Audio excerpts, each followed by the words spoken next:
ఆలస్యమైంది, సమీకరణాలు కుదరలేదని అంటున్నారు. ఎందుకు కుదురుతారో సమీకరణం? మనసు ఉంటే మార్గం ఉంటుంది. ఎవరు కుదరలేదు రాకుండా ఎందుకు కుదురుతారో సమీకరణలు? నీకు నన్ను పార్టీలో తీసుకున్నప్పుడు కదా మీ ఇద్దరు అర్థం ఉన్నాను కదా, తెలుసుగా. మన పార్లమెంట్ ఎన్నికలప్పుడు రెండోసారి ప్రామిస్ చేసి మాటిచ్చినప్పుడు కదా మీ ఇద్దరు అర్థం అంటే అది ఎట్లుందంటే ఒడ్డు దాటినాక ఓడమల్ల కొడుదానంగా గోడమల్ల అన్నట్టుంది. ఇప్పుడు సమీకరణం కుదురుతలేమని మన బట్టి విక్రమార్క గారు అంటుంది. ఏం కుదురుతలేం? 9 మంది ఎమ్మెల్యేలు ఉన్న ఖమ్మం జిల్లాలో 3 మంత్రులు ఉన్నారు. ఎంతమంది ఉన్నారు?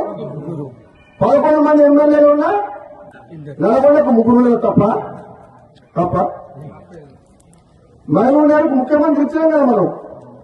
రేవంత్ రెడ్డికి ముఖ్యమంత్రి ఇచ్చినప్పుడు ఇద్దరన్న మీద తప్పేంది? ఇదే నమ్మడం లేవన్నా తక్కువ ఇద్దరికిద్దరే గట్టలమే ఇద్దరం.